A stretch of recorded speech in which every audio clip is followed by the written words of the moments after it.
Assalamualaikum warahmatullahi wabarakatuh. Bismillahirrahmanirrahim. Alhamdulillahilladzi anzala sakinata fi qulubil mu'minin liyazdadu imanan ma'a imanihim. Ashhadu an la ilaha illallah wahdahu la syarika lah wa ashhadu anna Muhammadan 'abduhu wa rasuluh. Allahumma salli ala Muhammad wa ala alihi wa ashabihi wa man tabi'ahum bi ihsanin ila yaumil qiyamah, amma ba'd. Hadirin jamaah salat subuh Masjid Ar-Rahmah RSI Muhammadiyah Kendal, kita panjatkan puji syukur kepada Allah Subhanahu wa taala yang masih memberikan kepada kita berbagai macam kenikmatan-kenikmatan yang niscaya kita tidak bisa menghitungnya. Salawat serta salam semoga senantiasa tercurahkan kehadirat baginda Rasulullah Muhammad sallallahu alaihi wasallam, kepada keluarganya, para sahabatnya, dan kepada seluruh umatnya yang senantiasa istiqamah di jalan risalahnya. Bapak Ibu sekalian, jamaah Masjid Ar-Rahmah RSI Muhammadiyah Kendal, di antara nikmat yang Allah berikan kepada kita itu adalah nikmat berupa tetangga yang baik. Tetangga yang baik yang tidak bisa dinilai dengan mewahnya harta ataupun tingginya jabatan. Tetangga yang baik yang tidak bisa diukur dengan duniawi, yang mana seseorang ketika memiliki tetangga seperti ini, ya, dia akan merasa kehilangan kalau jauh darinya. Ia akan merasa kesepian tatkala tetangganya tiba-tiba tidak hadir di sampingnya. Dan mungkin perasaan seperti ini, hadirin yang dimuliakan Allah, dimiliki oleh seorang Muhammad bin Jaham. Jadi suatu ketika dia pernah bermaksud untuk menjual rumahnya. Dia ingin menjual rumahnya, dia tawarkan dengan harga 1000 dirham. Maka kemudian datanglah orang-orang yang hendak membelinya. Kemudian Muhammad bin Jaham ini menemui mereka sambil berkata, "Baik, kita telah sepakat dengan harga 1000 dirham, tetapi berapa yang kalian tawarkan untuk tetangga saya?" Nah, para calon pembeli rumahnya ini terkejut, sehingga mereka bertanya, apakah ada tetangga yang dijual? Kurang lebih seperti itu. Hadirin yang dimuliakan Allah, kabar bahwa dia ingin menjual tetangganya ini, rumah dan tetangganya ini, ternyata kemudian sampai kepada tetangga yang dimaksud, tetangga yang baik yang hendak ditawarkan kepada mereka yang ingin membeli rumahnya. Maka kemudian tetangga yang baik ini menemui Muhammad bin Jaham sambil membawa uang 100.000 dirham. Ia serahkan uangnya kepada Muhammad bin Jaham. Kemudian dia berkata, "Pegang rumahmu dan jangan jual rumahmu." Hadirin yang dimuliakan Allah, inilah tetangga yang baik. Dianya yang tadinya ingin menjual rumahnya seharga 1000 dirham, namun tatkala tetangganya yang baik ini mendengar perihal itu, kemudian justru memberinya uang 100.000 dirham. Jadi 100 kali lipatnya. Inilah tetangga yang baik. Hadirin yang dimuliakan Allah, maka karunia yang besar ketika kita memiliki tetangga yang baik, yang dianya menjaga rumah kita tatkala kita pergi, yang dia membesuk kita tatkala kita sakit, yang dianya melayat takziah ketika anggota keluarga kita meninggal. Maka ini merupakan karunia yang baik, karunia yang besar yang Allah berikan kepada kita. Hadirin yang dimuliakan Allah, Ada seorang laki-laki mendatangi Rasulullah Sallallahu Alaihi Wasallam. Dia bertanya kepada Rasulullah, "Ya Nabi Allah, tunjukilah aku amalan yang apabila aku menepatinya, aku akan masuk surga." Maka kemudian Rasulullah menjawab, "Kun muhsinan, jadilah engkau orang yang baik."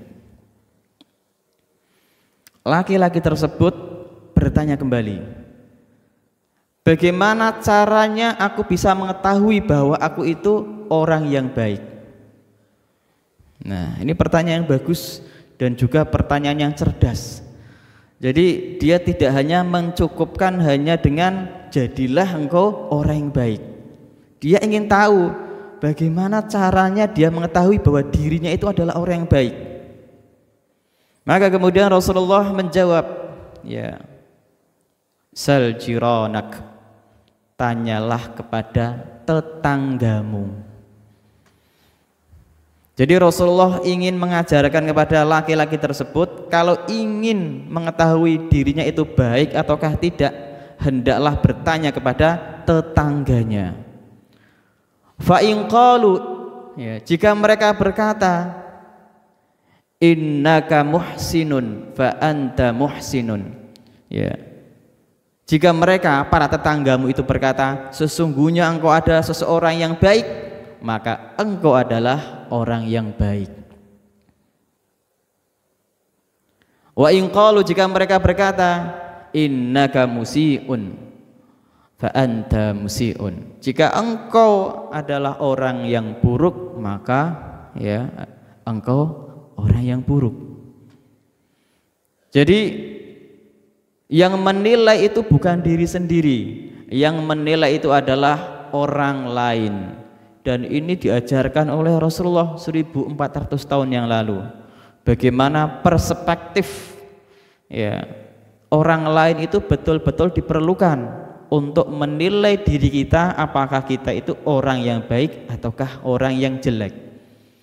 Tidak seperti selama ini, ya, selalu ya diukur menurut sudut pandang kita. Kita merasa baik, kita merasa pinter, kita merasa orang yang bermanfaat. Ya, padahal boleh jadi sebaliknya, tetangga kita menilainya bukan seperti itu.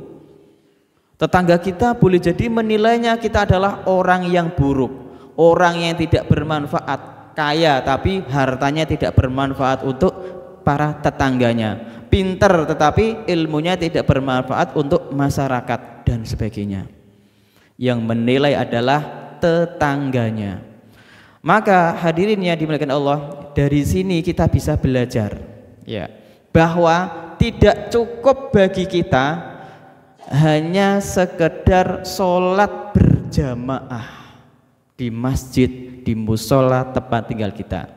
Tidak cukup bagi kita menjadi orang yang rajin berpuasa saja, ataupun bahkan tidak cukup bagi kita, ya, menjadi orang yang menunaikan haji berkali-kali, jikalau ternyata tetangga kita menganggap kita, menilai kita sebagai orang yang buruk. Ya, tetangga kita menilai kita sebagai orang buruk karena boleh jadi kita rajin sholat, ya, kita berjamaah di masjid, tetapi kita mudah menyakiti hati mereka. Kita mudah mengeluarkan kata-kata yang menyinggung mereka. Ketika kita dimintai bantuan, kita enggan untuk, ya, menuruti kemauan mereka. Akhlak kita tidak baik menurut mereka. Boleh jadi seperti ini. Maka kalau kita, ya, bermasyarakat, ukurannya bukan sholat kita, ukurannya adalah akhlak kita. Ketika kita memiliki akhlak yang baik, maka masyarakat kita atau tetangga kita itu akan menganggapnya sebagai orang yang baik. Maka hadirin yang dimuliakan Allah, ketika kita memiliki hubungan yang baik dengan Allah, kita melakukan ibadah-ibadah ritual, baik itu sholat, puasa ataupun lainnya, maka hendaklah kita imbangi dengan akhlak yang baik, yang kemudian para tetangga kita itu menganggap atau menilai kita sebagai orang yang baik. Innaka muhsinun fa anta muhsin. Ya, jika mereka berkata engkau adalah orang yang baik, maka engkau adalah orang yang baik. Dan bahkan hadirin yang dimuliakan Allah, jikalau ada tetangga kita terdekat, di dalam sebuah hadis disebutkan, tidaklah seseorang itu meninggal dunia, tidaklah seorang muslim itu meninggal dunia, kemudian ada 4 orang tetangga terdekatnya itu memberikan kesaksian bahwasannya mereka tidak mengetahui perihal muslim tersebut kecuali kebaikan, melainkan Allah Subhanahu wa taala berfirman, qad qabiltu ilmakum, sungguh aku telah menerima apa yang kalian ketahui, wa afautu amma la ta'lamun, dan aku telah mengampuni apa-apa yang tidak kalian ketahui. Maksudnya adalah bahwa Allah menerima kebaikan-kebaikan ya dari apa yang mereka saksikan pada kita, dari apa yang mereka persaksikan kepada kita. Karena mereka mempersaksikan kita, melihat kita, menilai kita hanyalah yang baik-baik saja. Sebaliknya wa afautu amma la ta'lamun. Ya, di sini Allah Subhanahu wa taala itu mengampuni apa-apa yang mereka tidak ketahui, yaitu keburukan-keburukan kita. Karena masyarakat kita atau tetangga kita, ya, mereka memang boleh jadi hanya mengetahui kebaikan kita, padahal kita selaku manusia biasa tentu memiliki kekurangan, memiliki kesalahan. Maka Allah ampuni kesalahan kita, dosa-dosa kita, ya, lewat persaksian dari para tetangga kita. Oleh karena itu hadirin yang dimuliakan Allah, ya, tahun ini dan tahun depan 2024 itu adalah tahun di mana boleh dibilang tahun yang panas. Maka jangan sampai kemudian ya kita merusak hubungan baik dengan tetangga kita itu hanya karena beda partai, hanya karena beda pilihan, hanya karena mungkin nanti beda siapa pemimpin yang dikehendaki. Karena kita yakin ya bahwa tetangga terdekat kita lah yang lebih peduli terhadap kita daripada partai kita, daripada dewan, para dewan yang kita pilih, daripada para pemimpin kita. Kita yakin sekali lagi tetangga terdekat kita, mereka lah yang akan membesuk kita ketika kita sakit, mereka lah yang akan menjaga rumah kita ketika kita pergi, mereka lah yang akan bertakziah ketika anggota keluarga kita meninggal, dan bahkan mereka yang akan mensolati kita ketika kita meninggal dunia. Bukan mereka yang kita pilih, bukan partai-partai yang kita bela mati-matian selama ini. Demikian, wassalamualaikum warahmatullahi wabarakatuh.